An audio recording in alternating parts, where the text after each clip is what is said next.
It's the next day, and we have an exciting moment of taking off the clamps.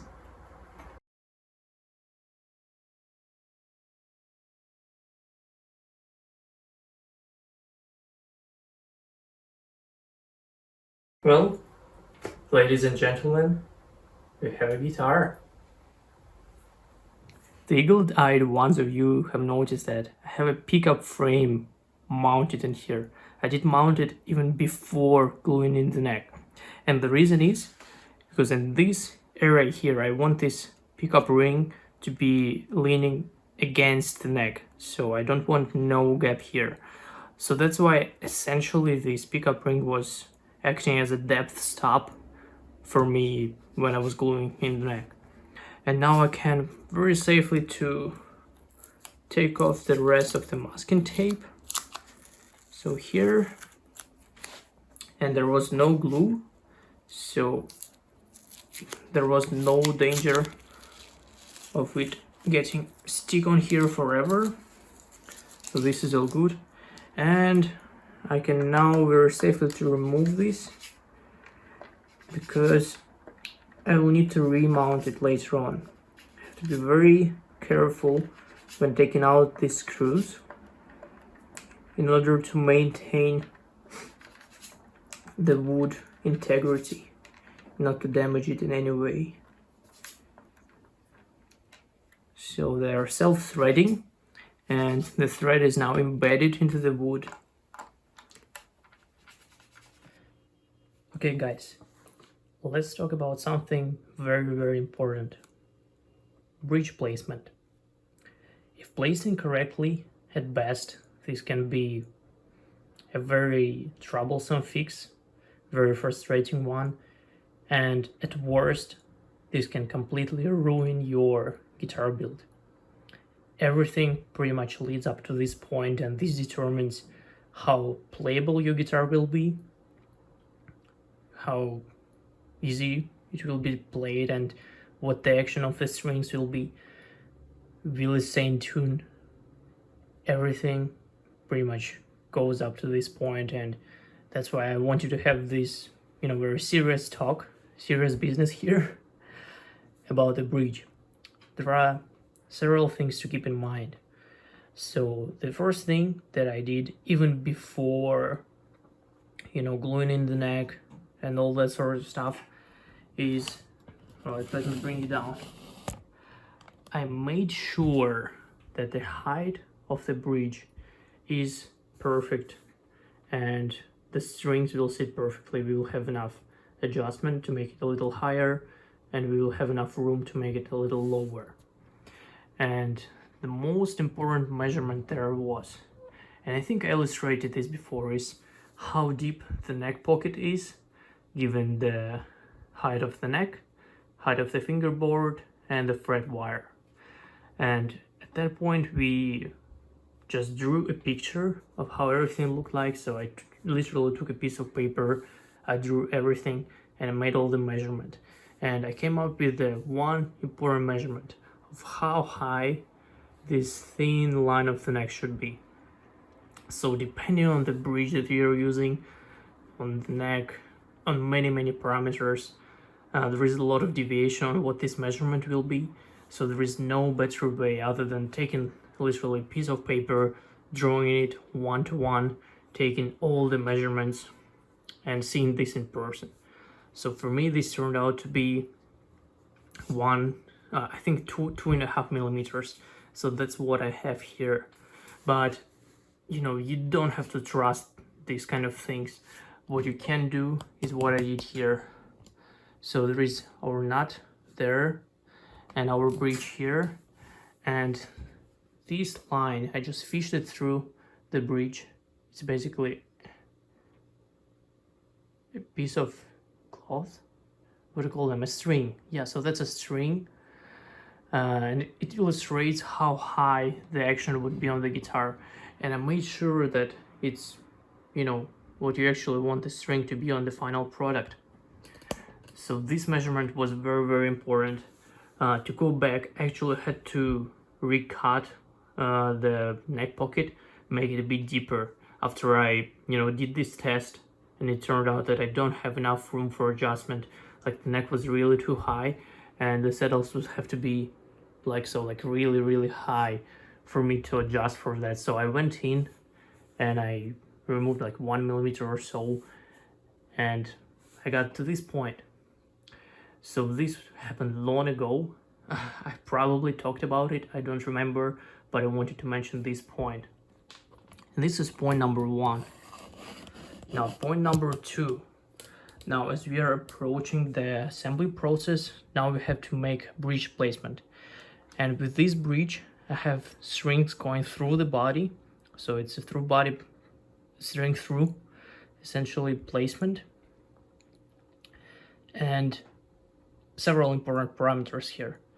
Parameter number 1, how far the bridge is. So this neck, let me take you back, has a scale length of 648 millimeters, which is easily measured using this long ruler. And if I measure this up to the 12th thread, it shows 324. So my scale length is 648. But here is something I found out the hard way. Every single string on guitar, depending on its gauge, will have its own scale length. And what important is the high E string, let's call it this way, our first string, it will have 648 millimeter scale length. So all is fine here. But other strings, and especially the low E, I did a kind of research on several guitars, and the scale length turns out to be anywhere between 650 to 655 millimeters. 652 or 53 is the most common one. So with the low E, you have a completely different scale length, and you have to adjust for this when you're putting in your bridge. I had a bad experience on one of my kit builds. I put a bridge, and when I was stringing up the instrument, it was over. I was excited, and I found out that I cannot actually adjust the scale length to a point where it's precise, where it's E on the open string and E when you press on the 12th fret. It was always too high, so I actually ran out of adjustment on this screw here that adjusted the scale. So please take this very seriously. It's a very important thing. It can really ruin your guitar. On that guitar, fortunately, it was a very simple bridge. There was no string through, so the strings were put just through the bridge, and I could take it off, move it back a few millimeters, put it back in place, and it started working. But that is crazy important. So if I put my ruler here, I have 648 on the high E, and I have 652 or 53 or 652.5 on the low E. Now with that out of the way, I wanted to briefly show you what my bridge looks like. Very interestingly enough, on this bridge they made the adjustment screws on a different length, and the holes for going through the body, hopefully you can see this, they're diagonal. So the hole is a bit further here with a deviation of around 5 millimeters. That was very smart. It's a very smart bridge. So if you get your hands on one like this with diagonal holes, great. If you don't get one like this, you can still use a normal bridge where everything is equal or parallel on both sides, and you can still make it work. So that being said, the distance I had to make it so that it has 648 here, 652 here. Very important stuff. Keep this in mind. Another measurement, I think this would be the final one, is to make sure that the strings will be in correct position on the neck. So I put my nut in place exactly where it will be.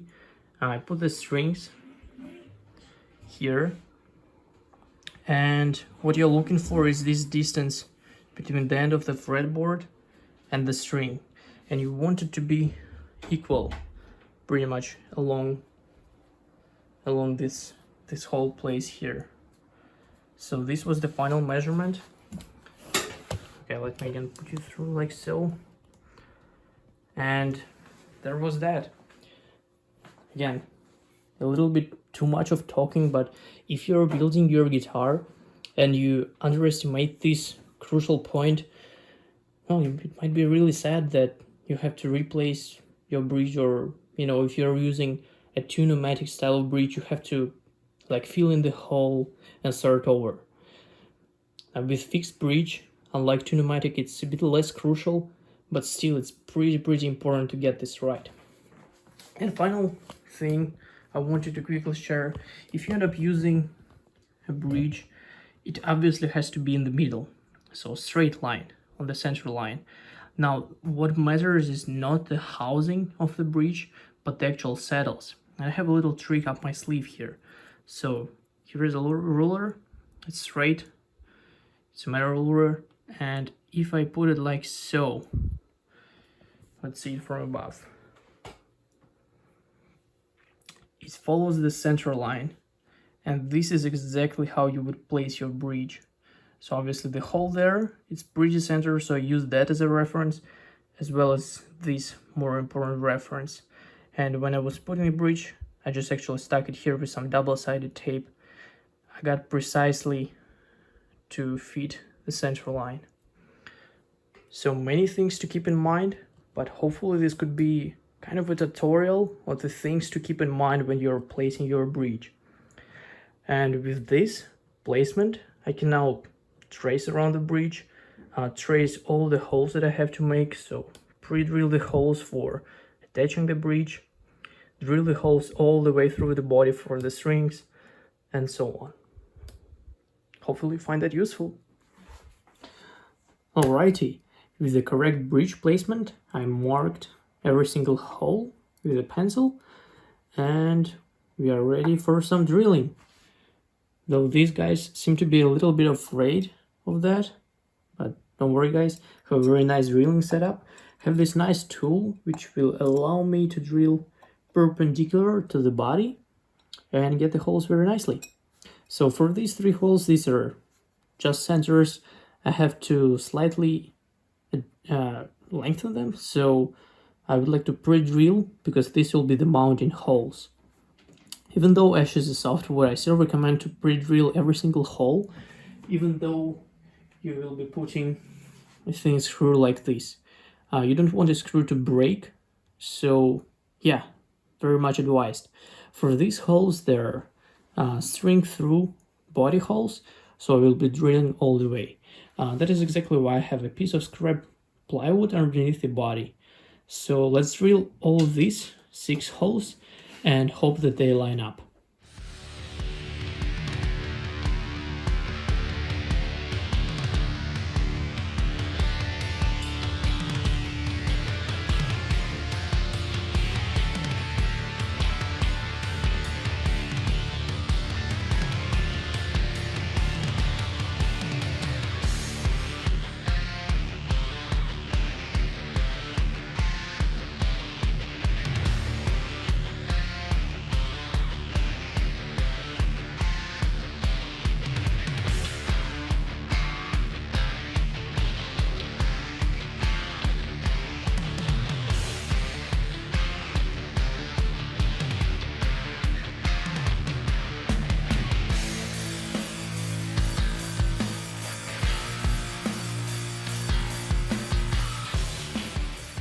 Alright, so I just flipped the body over and we have our holes.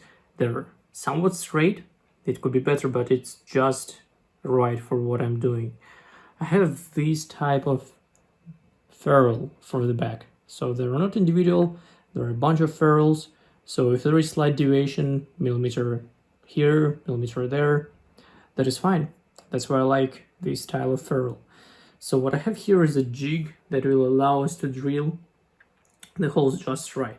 You might see that there is a slight deviation there, but with this kind of jig, I'm going to use exactly the same tool as before, and the jig that is underneath will allow us to have little to no deviation from left to right, and we just need to make it centered, which is, again, it's okay if you're a little bit off, because there is some room for error here. That's why these ferrules are amazing. So let's me drill these holes.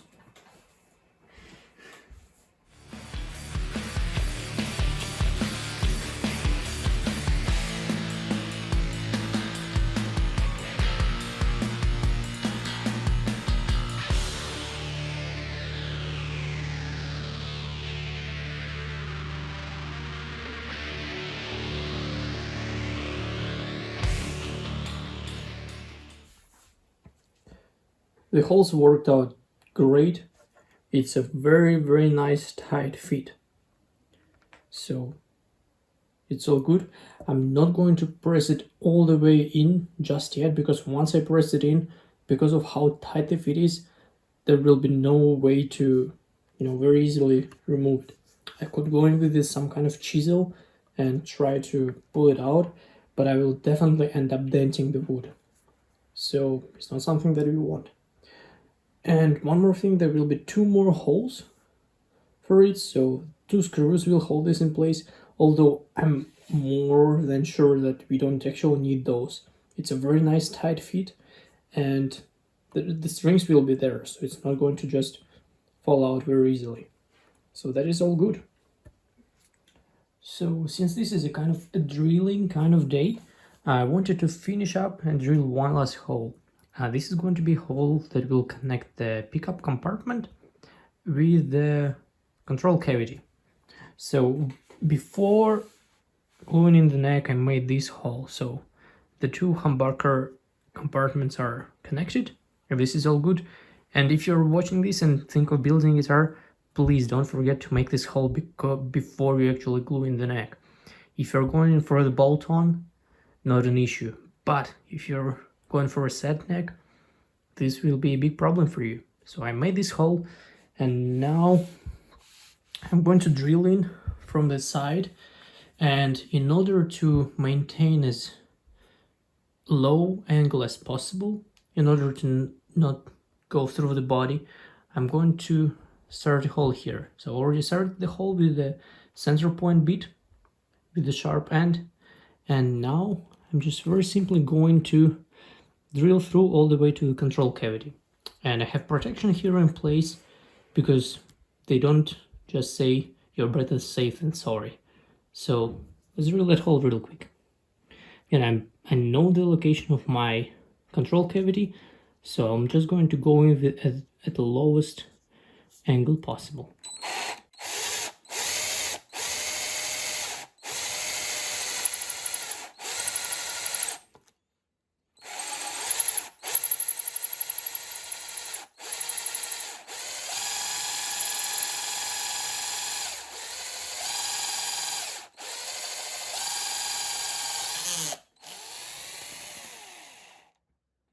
Right.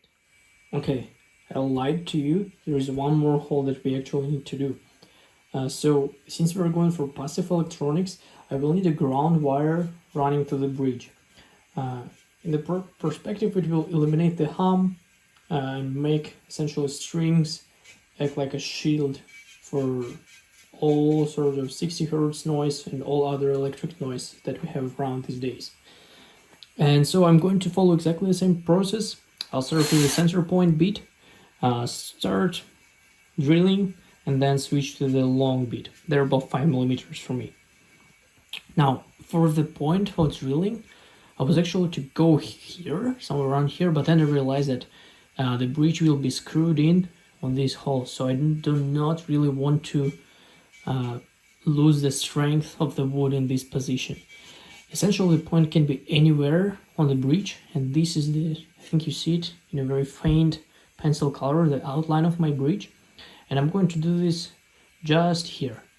I could potentially go through the string where the strings will go, but changing the strings, this might damage the wire, and it's not worth the hassle, so I'm just going to be just nearby this point. So start a little bit further away like so. Drill underneath, and then when there is enough depth, I'm going to take this drill, then angle it a little bit,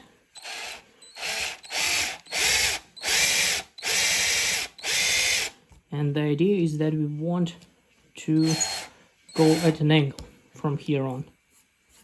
So I'll be very careful doing this.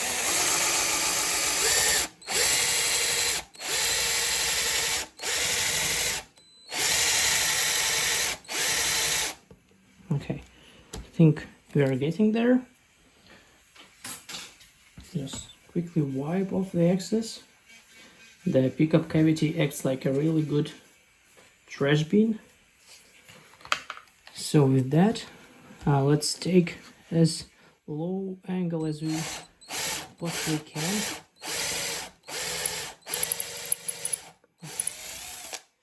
And then, as we started this hole, now I'm going to switch to a longer bit, like so.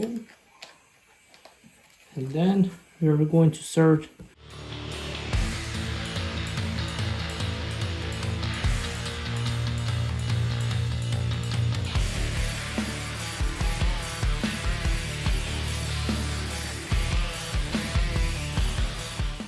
that we went through, so that is all good.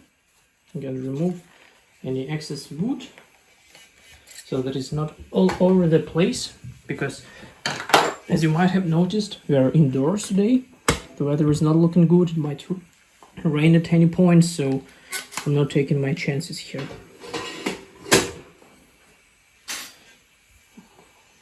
So flip it over, see what we got.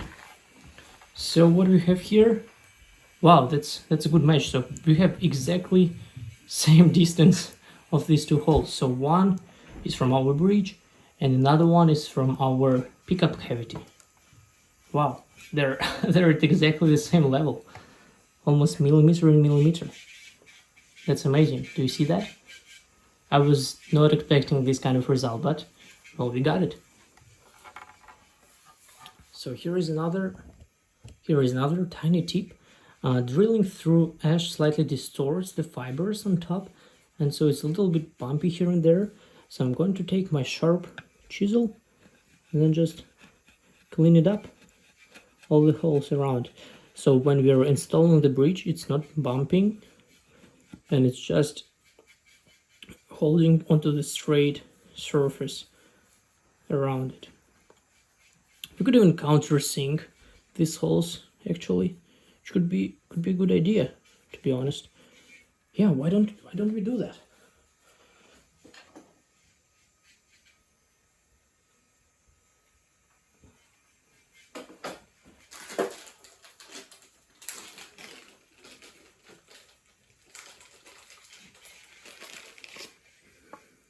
Yeah, this should do the job.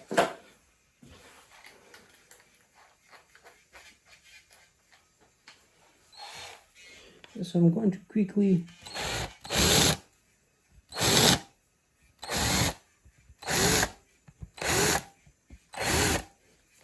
okay, and this should have got rid of any excess material. Yeah, we are looking good. So on this note, with 1000 holes drilled into this guitar, let's wrap it up for today. The body is all sanded down in the backstage, of course, and it's ready for staining and finishing process. I have something very special planned for this, and if everything goes well, we're going to have an awesome finish that will look great.